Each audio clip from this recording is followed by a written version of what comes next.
السلام علیکم ورحمۃ اللہ وبرکاتہ۔ دوستو، آج کی ویڈیو میں ہم بات کرنے جا رہے ہیں ایک ایسے دشمن کی جو ہمیں نظر تو نہیں آتا، مگر ہمارے دلوں، ہمارے خیالات اور ہمارے اعمال پر اثر ڈالنے کی پوری کوشش کرتا ہے۔ وہ دشمن جس نے ہمارے پہلے والد حضرت آدم علیہ السلام کو بہشت سے نکلوا دیا۔ وہ دشمن جو آج تک انسان کے پیچھے لگا ہے اور چاہتا ہے کہ ہم بھی اسی طرح جنت سے محروم ہو جائیں جیسے وہ ہوا۔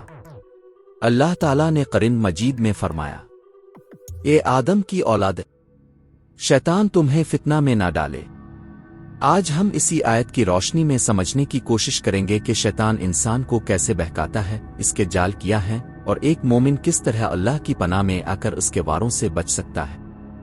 تو آئیے ایمان کو تازہ کرنے والی اس حقیقت پر غور کرتے ہیں اور سنتے ہیں شیطان کی پہلی دشمنی اور انسان کے لیے اللہ کا انتباہ۔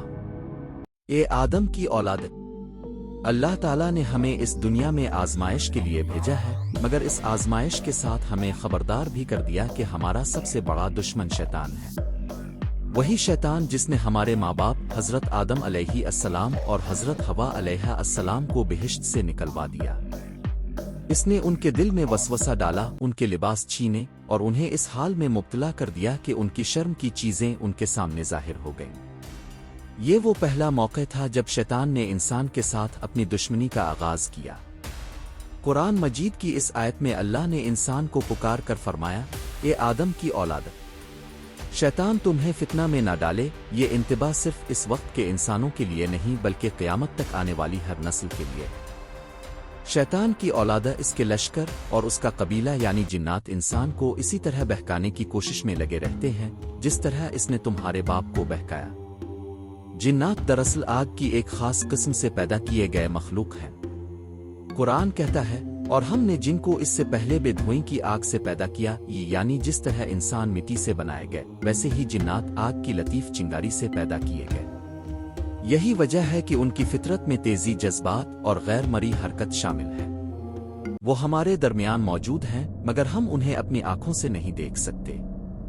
اللہ تعالیٰ نے فرمایا، بے شک وہ اور اس کا کنبہ تمہیں وہاں سے دیکھتے ہیں جہاں سے تم انہیں نہیں دیکھ سکتے۔ اس جملے میں ایک بڑا راز پوشیدہ ہے۔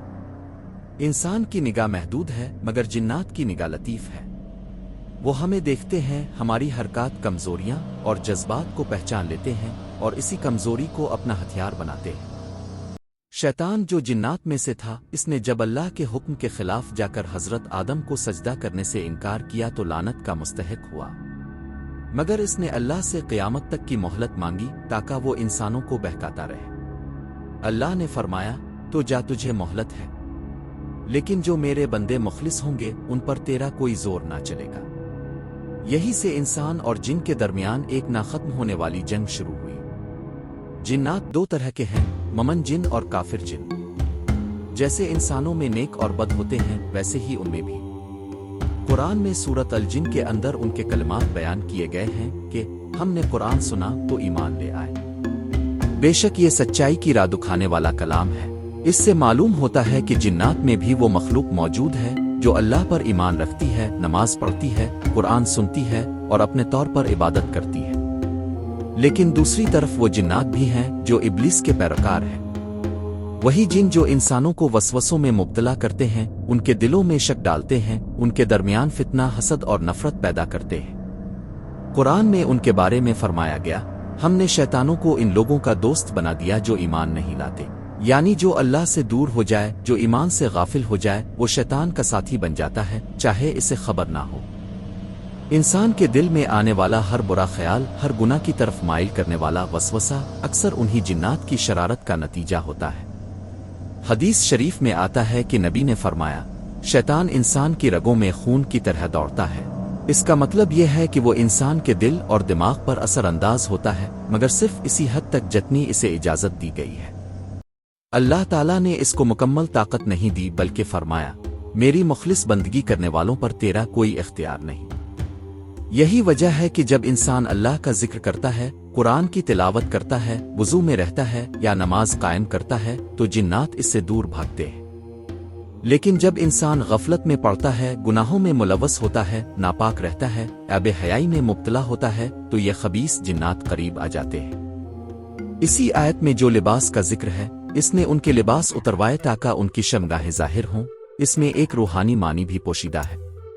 ये सिर्फ ज़ाहिरी लिबास नहीं बल्कि हया और ईमान का लिबास है। जब इंसान गुनाह में पड़ता है, बेहयाई को अपनाता है, तो दरअसल वो अपने ईमान के लिबास को उतार देता है। शैतान का सबसे पहला हमला इंसान के लिबास हया पर होता है। वो चाहता है कि इंसान अपनी शर्म, अपनी हदें और अपनी इज्जत भूल जाए। यही इसका पुराना हरबा है जो जन्नत में भी इस्तेमाल किया और आज भी दुनिया में कर रहा है। कुरान हमें बार बार खबरदार करता है कि शैतान तुम्हें वहां से देखता है जहां से तुम उसे नहीं देख सकते। इसलिए वो तुम्हारे अंदर के खौफ, ख्वाहिश और कमजोरियों को पहचान लेता है। इसीलिए अल्लाह ताला ने हमें दुआ सिखाई, ए मेरे रब, मैं पनाह मांगता हूं शैतानों के वसवसों से और उससे कि वो मेरे पास आएं। जिन्नात के बारे में नबी ने बहुत सी हिदायत दी है। अपने फरमाया कि बैत अल-खला में दाखिल होते वक्त ओ अव्ज़ बिल्लाह मन अल-खुबुस वाल खुबास ई पढ़ो, क्योंकि वहां जिन्नात रहते हैं। रात के वक्त बच्चों को अकेला मत छोड़ो, दरवाजे बंद कर लो, बिस्म अल्लाह कहकर बर्तन ढांप दो, क्योंकि ये वो औकात हैं जब जिन्नात जमीन पर फिरते हैं। एक और हदीस में फरमाया गया कि कुरान की सूरत अल-बकरा घर में पढ़ो, क्योंकि जहां ये सूरत पढ़ी जाती है वहां से शैतान भाग जाता है। ये तमाम तालीमात हमें याद दिलाती हैं कि जिन्नात का वजूद हकीकत है, मगर वो सिर्फ इसी पर असर अंदाज हो सकते हैं जो ईमान में कमजोर हो। तारीख में ऐसे कई वाकयात मिलते हैं जिनमें जिन्नात ने इंसानों को अजियत दी या उन पर असर किया, मगर उनके मुकाबले में हमेशा कुरान की तिलावत, अज़कार और दुआ ने हिफाजत दी। एक मशहूर वाकया में हज़रत सुलेमान अलैहिस्सलाम को अल्लाह ने जिन्नात पर मुकम्मल इख्तियार दिया था। वो उनसे अपने हुक्म से काम लेते थे। कोई इमारत बनाता, कोई समंदर में मोती निकालता, कोई हवाओं में सफर करता।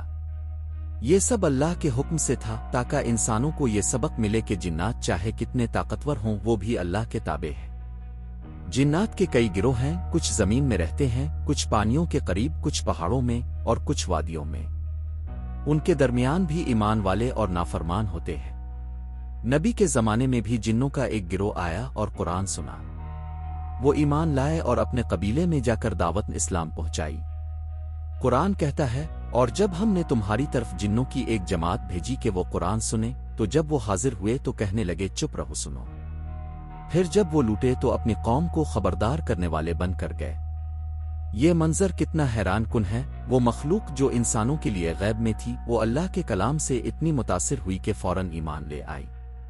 ये इस बात का सबूत है कि जिन्नात भी हिदायत हासिल कर सकते हैं, लेकिन वही जिन्नात जो हक को पहचाने। आज के दौर में लोग जिन्नों के नाम पर कहानियां, जादू टोना और तवहुमात बयान करते हैं, मगर असल हकीकत यह है कि शैतान चाहता है कि हम उन चीज़ों में उलझ कर कुरान से दूर हो जाएं। अगर हम कुरान की तालीमात को समझें तो पता चले कि जिन्नात से खौफ खाने के बजाय हमें सिर्फ अल्लाह से डरना चाहिए। कुरान ने जिन्नात के असरात से बचने के लिए हमें चंद रास्ते बताए हैं। जिक्र इलाही, नमाज, कुरान की तिलावत, वुज़ू, सदका और ख़ास तौर पर आयतल कुर्सी की तिलावत। नबी ने फरमाया, जो शख्स रात को आयतल कुर्सी पढ़कर सोए, इस पर अल्लाह की तरफ से एक मुहाफिज मुकर्रर कर दिया जाता है और शैतान सुबह तक इसके करीब नहीं आता। शैतान की चाल बहुत पुरानी है। वो चाहता है कि इंसान दुनिया की रंगीनी में खो जाए, अपने रब को भूल जाए और अपनी जिंदगी का मकसद गुम कर दे।